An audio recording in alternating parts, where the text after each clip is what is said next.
এবার ভালোবাসা দিবসে মুক্তি পেতে যাচ্ছে মিথিলা অভিনীত জলে জলে তারা সিনেমাটি। বিস্তারিত জানবো এবারের সেগমেন্টে। যাই আমি যত দূরে মন থাকে তোর ঘরে। ভালোবাসা দিবসে মুক্তি পেতে যাচ্ছে রাফিয়াত রশিদ মিথিলার জলে জলে তারা সিনেমাটি।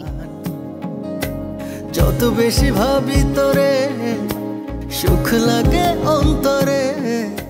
সরকারি অনুদানের এই সিনেমাটি পরিচালনা করেছেন অরুণ চৌধুরী। নতুন পাতায় লাগলে হাওয়া বাজে প্রেমের বাঁশি। সিনেমাটিতে মিথিলার বিপরীতে অভিনয় করেছেন FS9। আমাকে আসলে এখন পর্যন্ত আমার লম্বা ক্যারিয়ারে সবাই রোমান্টিক কাজে বেশি দেখেছে।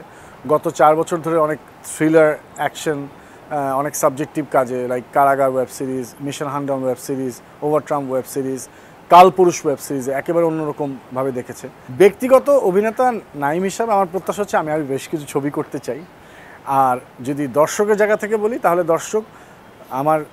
দর্শকরা প্রত্যেকেই আমার একেবারেই নতুন একজন নাইমের উপস্থাপন পাবে, যেই নাইমটি তাকে মনে হবে যে এমন একটি চরিত্র কখনো আগে দেখা হয়নি।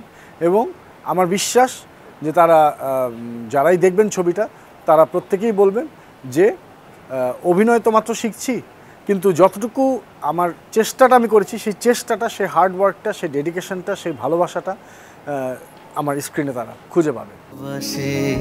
নদী পাড়ের মেয়ের চরিত্রে দেখা যাবে মিথিলাকে।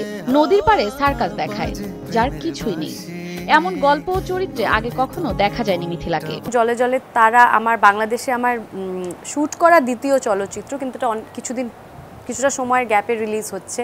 তো এই ছবিটা নিয়ে আমার অনেক প্রত্যাশা, কারণ আমাকে খুবই ভিন্ন একটা চরিত্রে দর্শক দেখবে, যেরকম চরিত্রে আগে কখনো দেখেনি। কারণ ওইরকমভাবেই আমি আমার চরিত্রগুলো নির্বাচন করছি প্রত্যেকটা ছবির জন্য।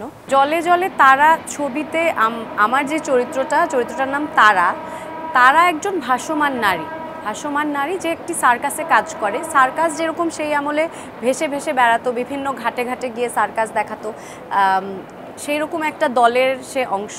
তো এই জন্য আমি বলি সবসময় যে তারা আসলে একজন ভাসমান নারী।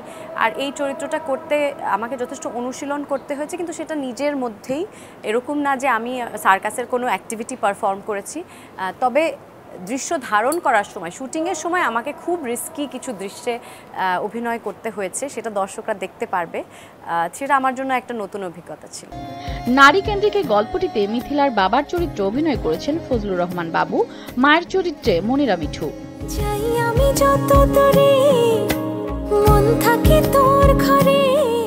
এতে আরও আছেন আজাদ আবুল কালাম ও শাহেদ আলী। এখন দেখার বিষয় 14 ফেব্রুয়ারি মুক্তি পাওয়া এই সিনেমাটির দর্শক মহলে কি পরিমাণ সাড়া ফেলতে পারে।